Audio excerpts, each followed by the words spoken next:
আজ সকাল থেকেই কাজের অনেক চাপ ছিল। এমনি সময়ে বিকেলের মধ্যেই কাজ মিটে যায়। তবে আজ অনেকটাই রাত হয়ে গেল। আমি প্রায় 2 মাস ধরে শহরের একটা কোম্পানিতে কাজ করি। নতুন চাকরি, তাই খুব একটা ছুটিও পাই না। গ্রামেও তেমন যাওয়া হয় না। গ্রামে আপন বলতে মা আর বাবাই আছে।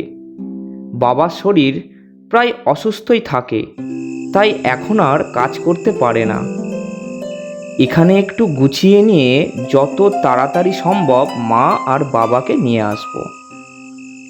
এখন অনেকটাই রাত হয়ে গেছে। আমি অফিস থেকে ভাড়া বাড়ি ফিরছি। শহরের বাড়ি ভাড়া অনেক বেশি বলে তাই অফিস থেকে কিছুটা দূরে কম খরচেই এক কামরা একটা বাড়ি ভাড়া পেয়েছি।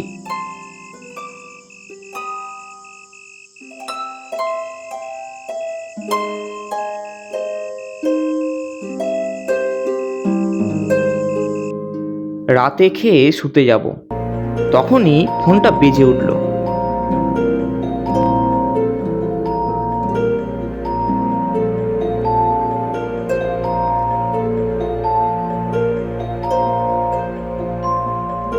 ফোনটা তুলে দেখি মা ফোন করছে, কিন্তু এত রাতে তো মা ফোন করে না।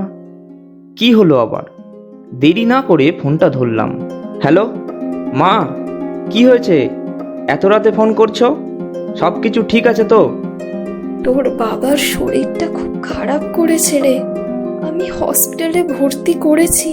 তুই যত তাড়াতাড়ি পারিস চলে আয় বাবা। মা, তুমি চিন্তা করো না, যত তাড়াতাড়ি পারি ফিরছি। এই বলে ফোনটা রেখে নিজেকে আর কিছুতেই স্থির রাখতে পারলাম না। এমন সময় কি করা যাবে?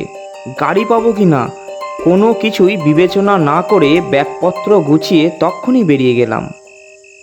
যাদের জন্যে কাজ করছি তাদের পাশেই যদি না থাকতে পারি, তাহলে এমন চাকরি না থাকলেও কোনো আক্ষেপ নেই। অনেকক্ষণ রাস্তায় দাঁড়িয়ে আছি, কোথাও কোনো টোটো বা রিক্সা দেখতে পাচ্ছি না। হেঁটে যাব ভাবতে ভাবতেই দূর থেকে একটা টোটো আসতে দেখতে পেলাম। ওই টোটো যাবে? কোথায় যাবেন? স্টেশনে যাব। না না, যাব না, একা ফিরতে হবে। আর আকাশ দেখে তো মনে হচ্ছে একটু পরেই ঝড় বৃষ্টি নামবে। খুব দরকার দাদা, আজকেই আমাকে গ্রামে ফিরতে হবে। দরকার হলে আমি আপনাকে যাওয়া আসার ভাড়া দুটোই দেব। আপনি চলুন দাদা, দয়া করে চলুন। ঠিক আছে, বসুন। যাক, এবার শুধু ভালোভাবেই শেষ ট্রেনটা ধরতে পারলেই হলো। আকাশের মুখ ভার হয়ে রয়েছে, মনে হচ্ছে যে কোনো সময় বৃষ্টি নামবে। রাস্তায় আবার বৃষ্টিতে আটকে যায় কি না সেই চিন্তা হচ্ছে। তাছাড়া গ্রামে পৌঁছাতেও অনেক রাত হয়ে যাবে। ভালোভাবে পৌঁছাতে পারলে বাঁচি। কিছুক্ষণ পর যখন স্টেশনে পৌঁছালাম, ঘড়িতে তখন রাত 11:45। স্টেশনে এসে দেখি পুরো ফাঁকা। দূর থেকে কয়েকটা কুকুরের ডাক শোনা যাচ্ছে।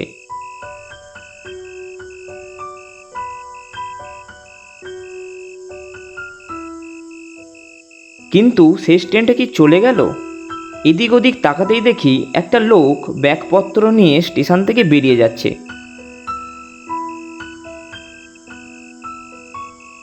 দেরি না করে জিজ্ঞাসা করলাম,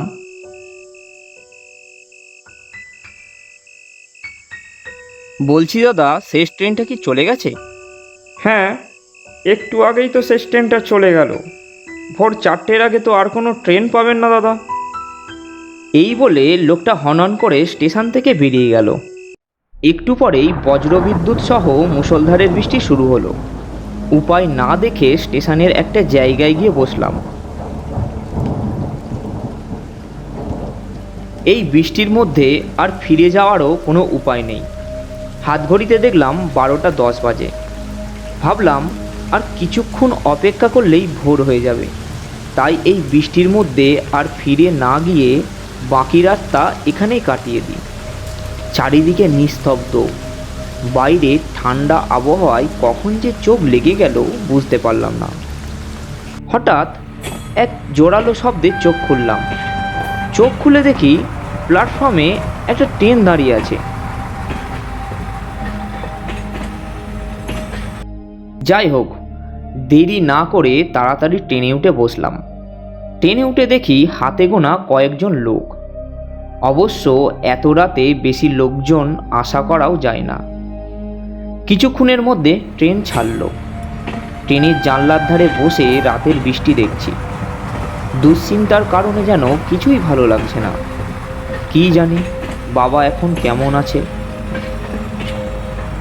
আমার সামনে বসে আছে একটা লোক, গায়ে ময়লা ছেঁড়া পোশাক, দেহের কাঠামো শীর্ণকায়, চোখ দুটো যেন ঠিক কাচের মার্বেল, একেবারে স্থির হয়ে আছে। লোকটাকে জিজ্ঞাসা করলাম, আচ্ছা দাদা, ট্রেনটা তাহেরপুরের ওপর দিয়ে যাবে তো? লোকটা কিছু না বলে শুধু ঘাড় নেড়ে সম্মতি জানালো। মনে মনে অনেকটা শান্তি পেলাম। এবার শুধু ভালোভাবে পৌঁছালেই হলো। বৃষ্টি পড়ে যাচ্ছে, তার সাথে দূরে দূরে সজোরে বাজ পড়ছে। ট্রেনের গতিও ক্রমশ বাড়ছে। ঝাঁকুনিতে সারা শরীর দুলছে। কিন্তু আশ্চর্য, আমার সামনে বসে থাকা লোকগুলো একেবারে স্থির হয়ে বসে আছে। হঠাৎ ট্রেনটা একটা ভীষণ জোরে ঝাঁকুনি খেলো। সামলাতে না পেরে আমি সামনের দিকে ঝুঁকে পড়লাম। সামনের দিকে তাকাতেই দেখি আমার সামনে যে লোকটা বসেছিল তার পা বলে কিছু নেই। পায়ের পাতার দিকটা যেন কিসে কাটা পড়েছে। উঠে বসতেই আমার শির দাঁড়া দিয়ে হিমশিম বয়ে গেল। আমার সামনে বসে থাকা লোকগুলোর চেহারা আর সাধারণ মানুষের মতো নেই। চোখের মণি বলতে কিছুই নেই, পুরোটা সাদা ফ্যাকাশে। কারোর মাথায় গভীর ক্ষত, কারোর একটা হাত নেই, আবার কারোর রয়েছে মুন্ডবিহীন দেহ। হঠাৎ আবার একটা বড় জোর ঝাঁকুনি খেলো ট্রেনটা। আমি হুমড়ি খেয়ে সামনে গড়িয়ে পড়লাম। কোথা থেকে এক ফালি আলো আমার চোখে এসে পড়ল। দাদা শুনছেন? চোখ খুলুন, এই যে দাদা। এত লোকের ডাকাডাকিতে আমি চোখ খুলে দেখি আমি কালকের স্টেশনের মধ্যে শুয়ে আছি। আমি এখানে কি করে এলাম? আর কালকের ট্রেনটাই বা কোথায় গেল? কোন ট্রেনের কথা বলছেন আপনি? কালকে শেষ ট্রেন তো 11টায় চলে গেছে। আমি আর কিছু বললাম না। তাহলে কালকের সব ঘটনা কি নিছক স্বপ্ন?